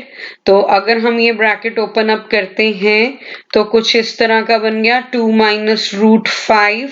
अब हम लोगों को क्वाड्रेटिक पॉलिनोमियल बनाना है, तो quadratic polynomial is x square minus sx plus p। तो सम तो ऑलरेडी दे रखा है बेटा, उसको सीधा ही फिलअप कर लेते हैं, और product means alpha into beta. तो हम अगर अल्फा इनटू बीटा ये कंजुगेट पेयर है, तो अगर हम इसको मल्टीप्लाई करते हैं 2 प्लस रूट 5 को 2 माइनस रूट 5 से, will get here 4 minus 5 which is equals to -1। तो यहाँ पे हम सीधा वैल्यू जो है वो प्लेस कर देते हैं x square minus 4x minus 1। So option number B is the right option. उसके बाद ये जो 18th क्वेश्चन है, 18th MCQ, ये भी डिफरेंट है। 3p minus 1, 3p plus 5 and 5p plus 1 respectively, then we have to find the value of p. As we know, if the terms are in AP, then their common difference is same, that means a2 minus a1 is equals to a3 minus a2। so यहाँ पे a2 का value है 3p plus 5, और अगर हम a1 को subtract करेंगे, both the signs will be changed, the same will continue on the right hand side, a3's value is 5p plus +1 और A2 का वैल्यू यहाँ पे सब्ट्रैक्शन में डाला, यहाँ पे 3p cancel, will get here 6 is equal to 2p minus 4 इधर subtraction में है, लेफ्ट हैंड साइड पे एडिशन में, और 2 डिवाइड करोगे तो p का वैल्यू रहेगा 5, option number D. Question number 23rd, in a school there are 2 sections of class 10th. There are 40 students in first section and 48 students in the second section. Determine the minimum number of books. तो minimum word जो है related है least common multiple से, that is LCM, required for their class library so that they can distribute it equally among students of both the sections. So यहाँ पे हम लोगों का LCM जो है वो find करना है। तो सेक्शन ए में 40 स्टूडेंट्स हैं, अगर हम 40 के फैक्टर्स बनाएंगे, इसकी प्राइम फैक्टराइजेशन में आएगा 2 into 2 into 2 into 5, और 48 है उसके फैक्टर्स बन जाएंगे 2 into 2 then 2 into 2 into 3। Fine, तो चलते हैं आगे, एलसीएम की तरफ बढ़ते हैं। यहाँ पे कॉमन मल्टीपल हो गया एक तो 2, फिर से दोबारा ये 2 जो है वो 3 टाइम्स तो हमारे पास कॉमन आ गया, उसके अलावा जो अनकॉमन फैक्टर्स हैं वो भी आएंगे एलसीएम में। तो जब हम इन सभी एलिमेंट्स को, प्राइम फैक्टर्स को मल्टीप्लाई करेंगे, वी विल गेट हियर 240। तो मिनिमम बुक्स जो है उसकी रिक्वायरमेंट है हमें कितनी, 240। This is the answer for question number 23। फिर हमारे पास सेक्शन सी में ये क्वेश्चन नंबर 29 है जो डिफरेंट है। If sine theta plus cos theta is equal to P and secant theta plus cosecant theta is equals to q, to prove q into p square minus 1 is equals to 2p। तो चलिए इसको start करते हैं। Left hand side में value fit कर देते हैं, which is secant theta plus cosecant theta, then we'll fit here p's value, that is sin theta plus cos theta's square minus 1। so secant को हम लिख सकते हैं 1 अपॉन कॉस थीटा, और कोसेकेंट को लिख सकते हैं 1 अपॉन साइन थीटा, और सेकंड ब्रैकेट का स्क्वायर ओपन कर लेते हैं, sign square theta plus cos square theta plus 2 sine theta cos theta, यहाँ पे a प्लस b का होल स्क्वायर हमने इंप्लीमेंट करा। और जैसा कि हम सभी पता है, अगर हम यहाँ पे एलसीएम ले लेंगे, it will B sine theta into cos theta, और न्यूमरेटर में आ जाएगा sign theta plus cos theta, और यहाँ पे आइडेंटिटी इंप्लीमेंट हो जाएगी, sign square theta plus cos square theta is 1। तो यहाँ पे 2 साइन थीटा कॉस थीटा ऐसे रहेगा, पीछे -1 है, इन दोनों की कटिंग हो जाएगी, और will have here sine theta plus cos theta in the numerator. In the denominator we are having sin theta into cos theta, and outside the bracket we are having here 2 sin theta cos theta। ये 2 sin theta cos theta में से sin theta cos theta तो cut गया, तो बच गया 2 into sign theta plus cos theta, और ये तो हमें ऑलरेडी गिवन है किसके इक्वल, p के, तो यहाँ पे आ जाएगा 2p which is equal to left hand side. तो ये क्वेश्चन नंबर 29 जो है सेक्शन सी में वो डिफरेंट है। इसी सेक्शन सी में 31st क्वेश्चन भी डिफरेंट है। A man starts his job with certain monthly salary and earns a fixed increment every year. तो चैप्टर नंबर 5 का क्वेश्चन हो गया अर्थमेटिक प्रोग्रेशन का। तो हर ईयर जो है इंक्रीमेंट हो रहा है, दैट मीन्स डी जो है वो हर बारी बढ़ रहा है, वो पॉजिटिव आएगा। If his salary was 15,000 after 4 years of service, तो 4 इयर्स के बाद, 4 इयर्स के बाद मतलब अगर हम एपी इन जर्नल लिखते हैं यहाँ पे, तो बन जाएगा A plus D, A plus 2d, then it will be a plus 3d, a plus 4d and it will continue like this। उसने कहा 4 इयर्स के बाद, 4 इयर्स के बाद मतलब 5th ईयर में उसका सैलरी जो है वो 15,000 हो गया, तो a5 बन जाता है a plus 4d is equals to 15,000। we can mark this line as number 1। Also, it is given that 18,000 after 10 years of service, A11th is equals to 18,000। क्यों? क्योंकि 10 years के बाद, after the service of 10 years, this implies के 11th year में उसका salary 18,000 है, तो this is A plus 10D is equals to 18,000. We can mark this line as number 2. इसी के नीचे लाइन नंबर 1 लिख लेते हैं। एलिमिनेशन मेथड का इंप्लीमेंट करके we can find the value of A and D. अगर हम इन दोनों लाइंस को सब्ट्रैक्ट कर दें तो यहाँ पे A से A कट जाएगा, 10 में से 4 गया, बच गया 6D is equals to 3,000 और 6 को डिवाइड करा 3,000 से, then we will get here 500. Line number 1 में ये D का वैल्यू फिट कर देते हैं, 4 into 500 which is 2,000 और 2,000 को 15,000 से सब्ट्रैक्ट करेंगे तो हमारे पास आ जाएगा 13,000 और starting salary is 13,000 and annual increment is equals to ₹500। तो बढ़ते हैं सेक्शन डी की तरफ, जिसमें 32nd क्वेश्चन जो है वो डिफरेंट है। Find the value of k for which the quadratic equation has real and equal roots. Real और equal roots तो तभी होंगे जब यहाँ पे discriminant जो है वो equals to 0 होगा। तो discriminant is b square minus 4ac। अगर हम अपनी equation को quadratic equation को compare करेंगे ax plus b plus c is equals to 0 से, तो discriminant आ जाएगा b square minus 4ac। क्योंकि equal real roots है तो discriminant 0 होने वाला है। जब आपको इस इक्वेशन और इस इक्वेशन को आप जनरली कंपेयर करेंगे तो यहाँ से आपकी b की वैल्यू आ जाएगी -2 into 3k plus 1 whole square minus 4ac। a का वैल्यू है k plus 1 and in place of c we are having here 8k plus 1 which is equals to 0। तो यहाँ पे बन जाएगा 4 into 3k plus 1 whole square minus 4 into k plus 1 into 8k plus 1 equals to 0। और यहाँ से दोनों factors के साथ जो 4 मल्टीप्लाई हो रहा है that we can take out of the bracket और इसका स्क्वायर ओपन कर लेते हैं a प्लस बी का होल स्क्वायर लगा के। यहाँ पे बन जाएगा 9k square plus 1 plus 6k। ये ब्रैकेट से ब्रैकेट मल्टीप्लाई कर देते हैं और हर एलिमेंट के साथ नेगेटिव लगाएंगे। Will have here -8k square minus k minus 8k with -1। तो यहाँ पे हम लोगों के पास ये जो 4 मल्टीप्लाई हो रहा है राइट साइड पे जाके डिवाइड हो जाएगा 0 से, विल गेट हियर 0 ओनली।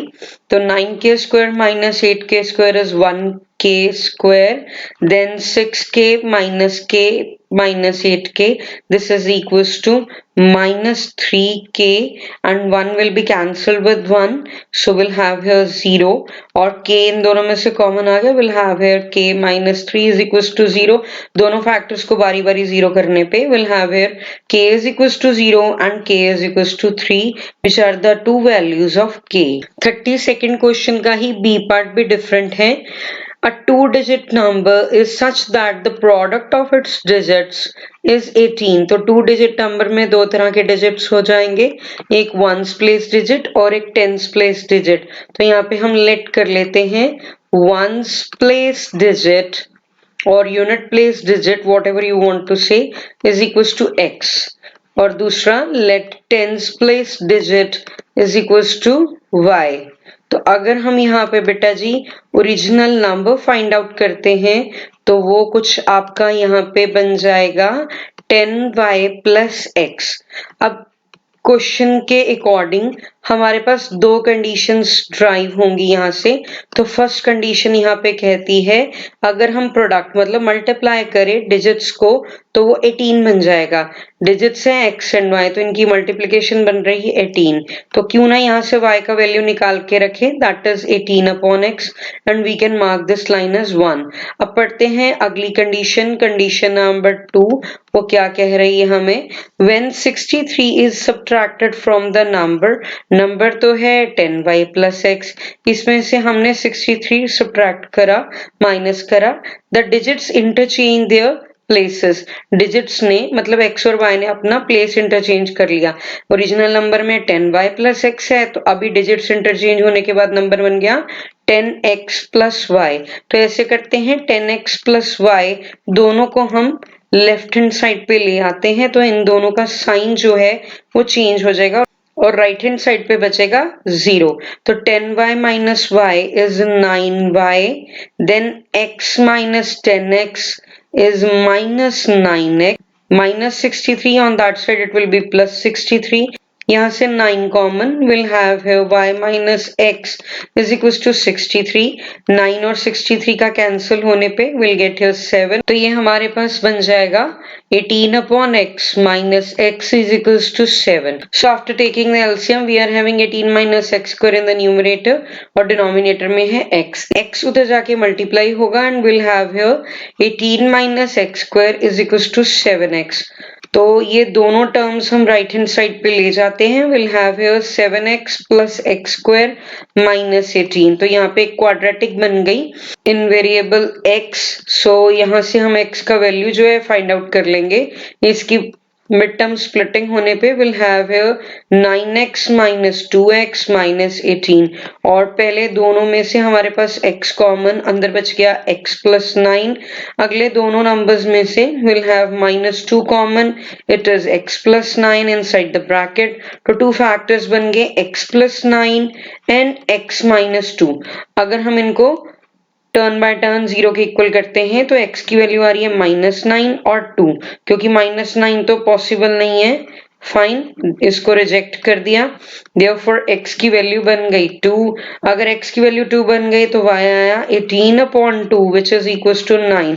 तो यहाँ से हमें नंबर पूछा गया था which is equal to 10y plus x, जिसकी वैल्यू हमारे पास बन जाएगी 10 into 9 plus 2 which is equals to 92।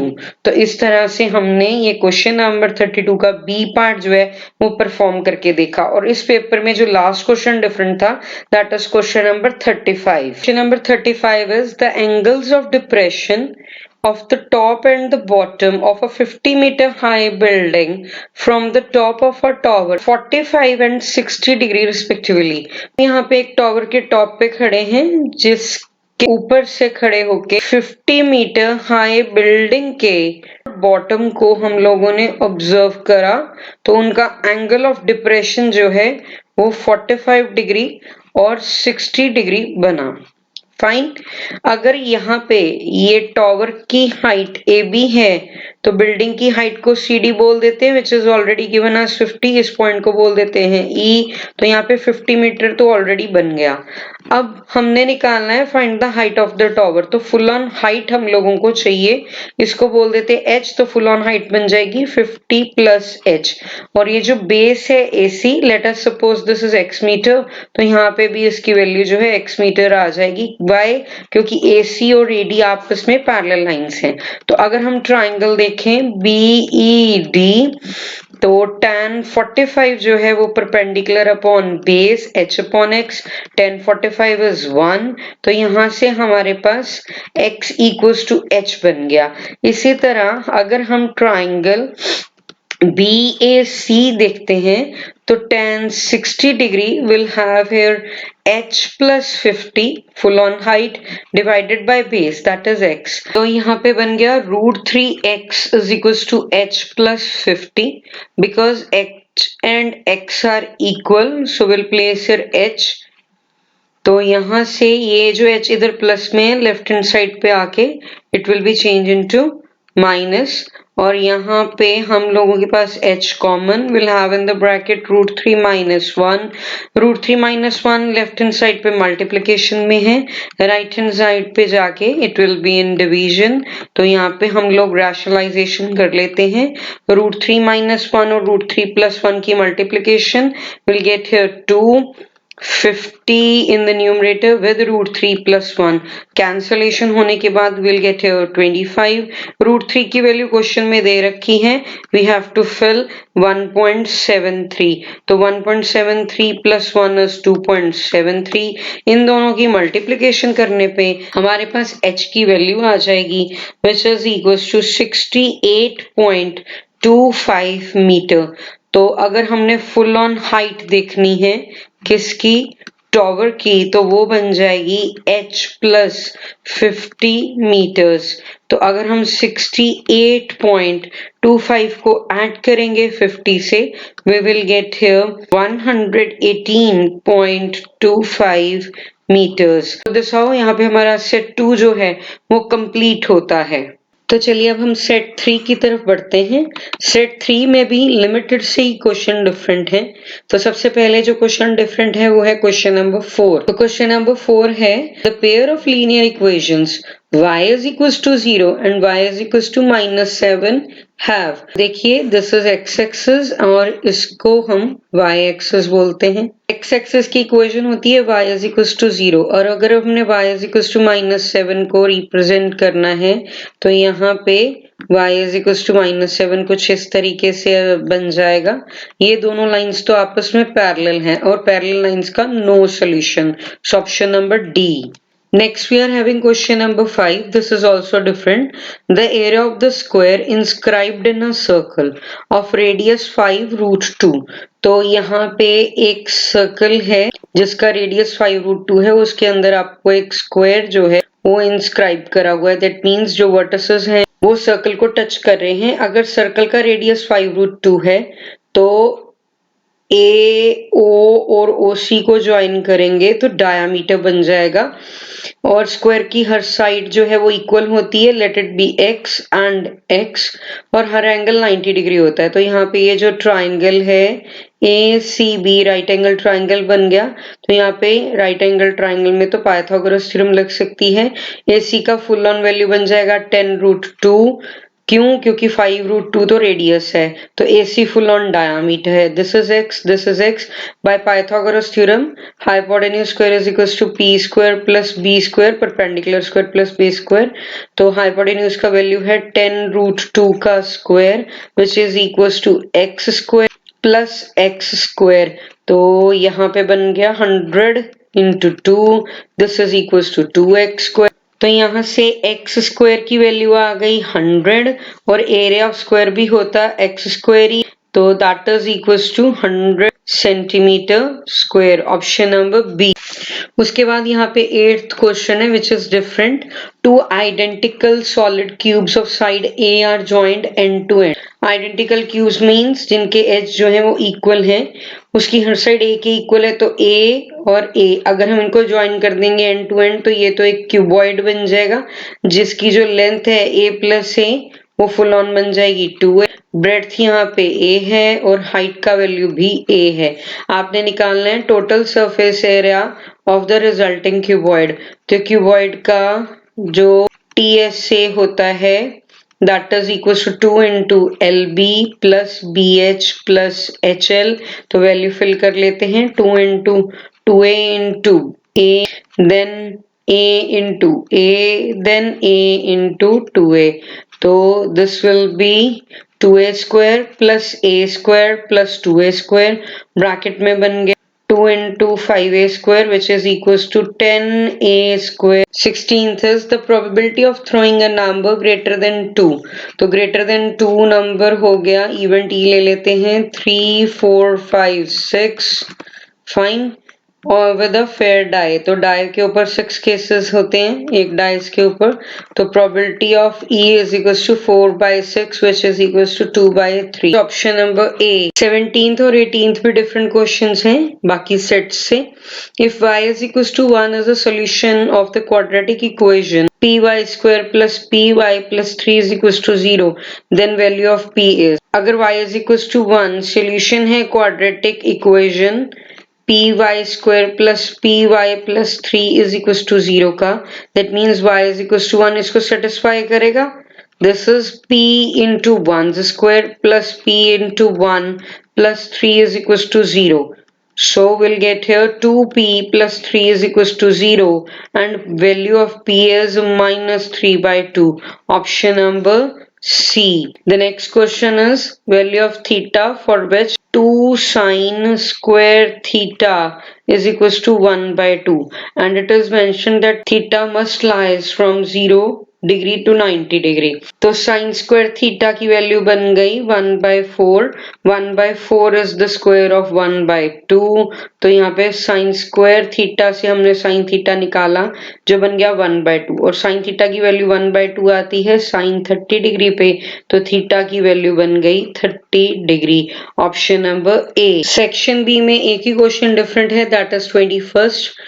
In the given figure, triangle ABC is circumscribing a circle. Find the length of BC. BC की length आपको find out करनी है. If AR is equals to 4, AR आपको दे रखा है 4 centimetre, BR is given as 3 centimetre और AC is 11 centimetre. देखिए जो A पॉइंट है उससे दो टेंजेंट्स बन रही हैं. तो tangents drawn from an external point are equal. That means AR is equals to AQ. तो अगर AR की वैल्यू 4 है तो AQ भी 4 हो जाएगा. ये फुल ऑन AC आपके पास दिया हुआ है 11. तो अगर हम QC निकालेंगे तो 11 में से 4 गया 7 सेंटीमीटर. अब ये पॉइंट है C, इससे दो इक्वल टेंजेंट्स बन रही हैं, एक CP और दूसरी CQ. अगर CQ 7 सेंटीमीटर है, वही वैल्यू CP ने ले ली, दैट मीन्स यहाँ पे भी 7 सेंटीमीटर आ गया. सिमिलरली ये जो पॉइंट B है इससे भी टू इक्वल टेंजेंट्स बन रही हैं, BR is equals to BP which is equals to 3 centimetre. तो फुल ऑन जो BC है that is equals to, आपको ये दोनों वैल्यूज BP और PC ऐड ऑन करना पड़ेगा. 3 plus 7 is equals to 10 centimetre. Reason जरूर लिखेगा. Tangents drawn from an external point are equal in length. तो चलते हैं सेक्शन C में, देखते हैं कौन सा क्वेश्चन डिफरेंट है. सेक्शन C का question number 30th. A part of monthly hostel charges is fixed and the remaining depends on the number of days one has taken food in the mess. तो आपने निकालना है find the fixed charges and the cost of food. तो late कर लो जो आपके fixed charges हैं hostel के वो है ₹X और जो कॉस्ट ऑफ फूड है वो आप लेट कर लो यहाँ पे ₹5. फाइन. तो यहाँ पे कंडीशन नंबर 1 चैप्टर नंबर 3 का क्वेश्चन बन गया, linear equation in two variable. वो कहता है when a student takes food for 20 days, days हो गए 20, she has to pay 1500 as the hostel charges. तो हॉस्टल चार्जेस हो गए 1500. तो कंडीशन नंबर 1 बन जाएगी x plus 20y is equals to 1500. While the student B who takes food for 26 days pays 1800. तो ये बन गया x plus 26y is equals to 1800. This is line number 2. Elimination method लगा लेते हैं, सब्ट्रैक्शन करेंगे, सबका साइन चेंज. यहाँ पे x कट गया, will have here -6y is equals to -300. y का वैल्यू आपके पास बन गया 50. इसको लाइन नंबर 1 में फिट कर देते हैं. x plus 20 into 50 which is 1000.